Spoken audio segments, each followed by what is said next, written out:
खबर को सुन रहे थे आप। अगली खबर की रुख करेंगे। डॉक्टर किरोड़ीलाल मीणा ने प्रेस को संबोधित किया वक्फ बोर्ड बिल के मुद्दे को लेकर। कई प्रभावशाली लोगों ने वक्फ की जमीन को बेचा है, मीणा का यह कहना है। और कांग्रेस के कुछ नेता लोगों को गुमराह कर रहे हैं। क्यूआर कोड जारी कर प्रधानमंत्री मोदी के खिलाफ मुहिम चलाई जा रही है, यह कहना है किरोड़ीलाल मीणा का। वक्फ की जमीन को बेचा है प्रभावशाली लोगों ने। प्रेस को संबोधित कर बहुत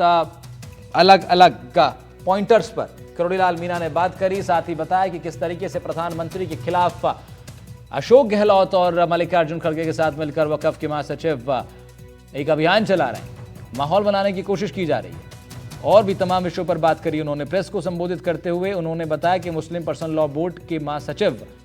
माहौल बनाने की कोशिश कर रहे हैं, माहौल बिगाड़ने की कोशिश कर रहे हैं और कांग्रेस के इशारे पर यह काम हो रहा है। मल्लिकार्जुन खड़गे जो कि कांग्रेस पार्टी के राष्ट्रीय अध्यक्ष हैं, उनके साथ साथ पूर्व मुख्यमंत्री राजस्थान के अशोक गहलोत के इशारे पर इस तरह का अभियान चलाया जा रहा है। प्रॉपर्टी किसी की निजी संपत्ति नहीं बन जाए और उन्होंने कानून में परिवर्तन करने की सिफारिश की। ऐसे ही 2008 में एक राज्यसभा की जॉइंट पार्लियामेंट कमेटी बनी थी, उसने भी ये कहा था कि stringent action for unauthorised alienation of waqf property, उनके खिलाफ सख्त कार्रवाई हो। आपको जानकारी है कि इस जो वक्फ बिल संसद में आने वाला है, इसके लिए एक संगठित विरोध नाम दिया जाना चाहिए। मुसलमान के वो बड़े नेता जिनकी इस प्रॉपर्टी पर निगाह है, जो इस प्रॉपर्टी को फर्जी कागज बनाकर खुर्द-मुर्द कर रहे हैं और आम मुसलमान को उसका कोई लाभ नहीं मिल रहा। All India Muslim personal law board के राष्ट्रीय महासचिव फजल उर रहीम सबसे बड़े पैरोकार बनकर देश में मुसलमानों को भड़का रहे हैं तथा उनको हिंसा पर उतारू कर रहे हैं। फजल उर रहीम ने इस दृष्टि से कांग्रेस के राष्ट्रीय अध्यक्ष मल्लिकार्जुन खड़गे, मुख्यमंत्री श्री सिद्धरामैया, राजस्थान के पूर्व मुख्यमंत्री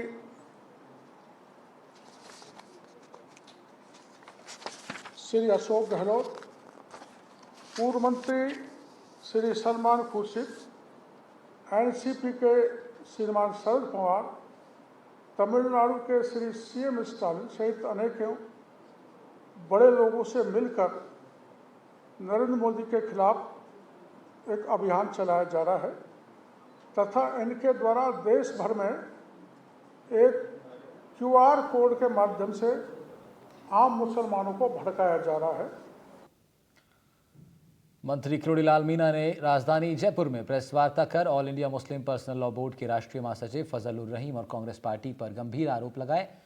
वक्फ संशोधन बिल के मुद्दे पर मंत्री किरोड़ीलाल मीणा ने कहा है कि कांग्रेस के इशारे पर देश का माहौल बिगाड़ने का काम किया जा रहा है। हमारे संवाददाता वीरेंद्र सिंह शेखावत हमारे साथ जुड़ रहे हैं। इस खबर पर उनका रुख करते हैं और उनसे जरा चर्चा करते हैं। क्या कुछ संदेश किरोड़ीलाल मीणा की तरफ से भी देने का प्रयास किया गया और इस पर क्या कुछ रिएक्शंस भी अब आने लगे हैं? वीरेंद्र का रुख कर लेते हैं। वीरेंद्र, किरोड़ीलाल मीणा जब कुछ बोलते हैं तो सबकी नज़र उन पर रहती है क्योंकि वो हमेशा एक नई हेडलाइन टॉस करते हैं और उनकी तरफ से हेडलाइन आज ये आई है कि वक्फ बोर्ड के महासचिव जो है माहौल बिगाड़ने का प्रयास कर रहे हैं। पूर्व मुख्यमंत्री गहलोत और कांग्रेस के राष्ट्रीय अध्यक्ष खड़गे के इशारे पर प्रधानमंत्री को बदनाम करने का अभियान चलाया जा रहा है।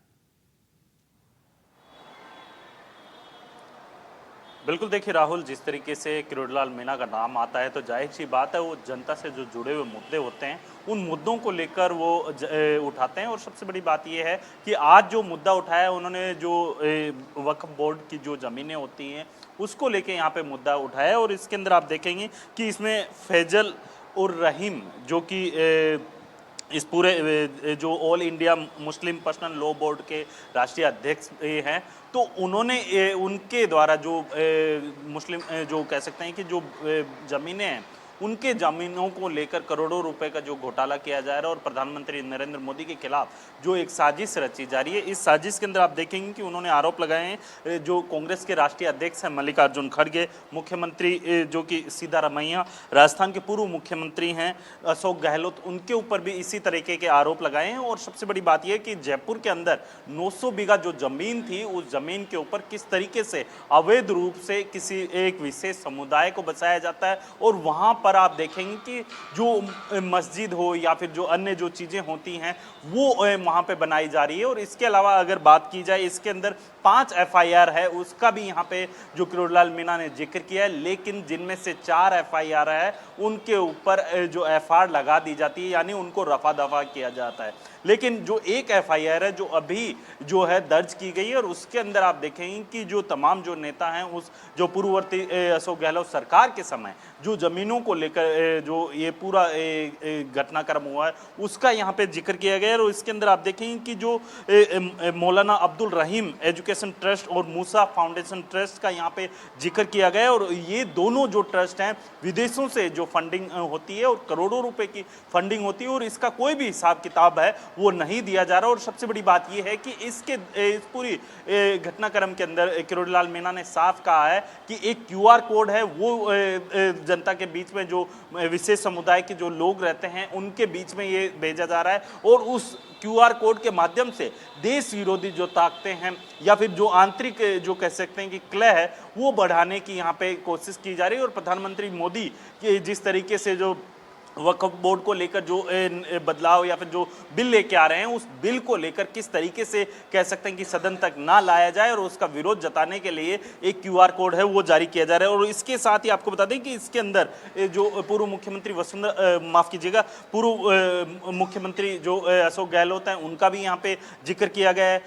सलमान खुर्शीद है उनका भी यहाँ पे जिक्र किया गया है, शरद पवार है उनका यहाँ पे जिक्र किया जा रहा है, तमिलनाडु के CM स्टालिन सहित अनेक लोगों का यहाँ पे जो है प्रधानमंत्री मोदी के खिलाफ एक साजिश रचने की यहाँ पे बात कही गई है। इसके साथ साथ आपको बताना चाहूँगा कि जिस QR कोड की हम बात कर रहे थे, QR कोड जैसे जो मुस्लिम बहुलक इलाके होते हैं वहाँ पे ये QR कोड भेजा जाता है। और किस तरीके से जो एक दोनों समुदाय चाहे हिंदू या फिर जो कह सकते हैं कि जो दोनों समुदायों के बीच में किस तरीके से जो वैमनस्य पैदा किया जाए उसको लेके यहाँ पे जिक्र किया जा रहा है। इसके साथ साथ आपको बताना चाहूँगा कि जिस तरीके से आपने देखा होगा अहमदाबाद के अंदर 18 से 20 बीघा जो जमीन है वो किस तरीके से करोड़ों रुपए की जो जमीन है उसको किस तरीके से जो वक्फ बोर्ड है, माफ कीजिएगा, जो मौलाना अब्दुल रहीम है उनके द्वारा एजुकेशन ट्रस्ट के नाम पे है वो उसका घपला किया जाता है। और इसके साथ साथ आपको बताएंगे जिस तरीके से राजस्थान के अंदर जो 900 बीघा जमीन है उसका जो 500 बीघा जमीन का यहाँ पे जो पुलिस है उसको आवंटन कर दिया था, लेकिन अब जो कह सकते हैं पूरी 900 की 900 बीघा जमीन है वो एक जो अब मौलाना अब्दुल रहीम है उनके द्वारा किस तरीके से अवैध रूप से कॉलोनी बसाई जाती है और पूरी सरकार की जमीन पे जो कब्जा है वो कर लिया जाता है। और उसके अंदर आप देखेंगे कि जो 500 बीघा जो एक जो मंदिर की जमीन होती है, लेकिन उसके अंदर भी यहाँ पे विशेष समुदाय को बसाया जाता है। इसके आप देखेंगे अगर मैं कॉलोनियों की बात करूँ तो इसमें कामा नगर है,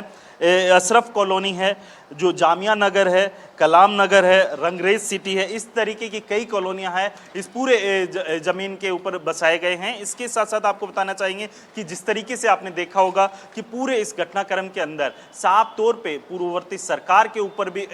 जो किरोड़ीलाल मीणा ने आरोप लगाया। इसके अलावा कांग्रेस के जो राष्ट्रीय अध्यक्ष मल्लिकार्जुन खड़गे से लेकर तमाम जो कांग्रेस के नेता हैं और जो अन्य जो कांग्रेस के सहयोगी दल के नेता हैं उनका भी यहाँ पे जो है किरोड़ीलाल मीणा ने जिक्र किया है। और एक 2 वीडियो है वो मीडिया के सामने रखें और जिसके अंदर जो वार्तालाप होती है किस तरीके से जो कह सकते हैं कि जो वीडियो के अंदर साफ तौर पे देखा होगा आपने कि इन जमीनों के ऊपर किस तरीके से यहाँ पे लोगों को बसाया जा रहा है, रोहिंग्या मुसलमान होते हैं उनको किस तरीके से यहाँ पे बसाया जा रहा है, किस तरीके से उनके जो कह सकते हैं कि रहने की व्यवस्था की जा रही है, इन बिंदुओं को लेकर यहाँ पे किरोड़ीलाल मीणा ने जिक्र किया है। और जो सबसे बड़ी बात यह है इसी को लेकर एक जो कह सकते हैं पूरी एक रिपोर्ट बनाई जाएगी और किरोड़ीलाल मीणा के द्वारा जो प्रधानमंत्री नरेंद्र मोदी है उनके पास भी एक कॉपी भेजी जाएगी, जिससे क्या है कि इस पूरे मामले पर जो करोड़ों रुपए की जो जमीन है जिसके अंदर आदिवासियों की भी जमीन है, इसके अलावा बिल्कुल बहुत सारी महत्वपूर्ण बातें किरोड़ीलाल मीणा ने अपने इस प्रेस वार्ता में की हैं और वीरेंद्र के पास फिर जुड़ेंगे, उनसे और डिटेल में जानकारी लेंगे। लेकिन फिलहाल वीरेंद्र, शुक्रिया।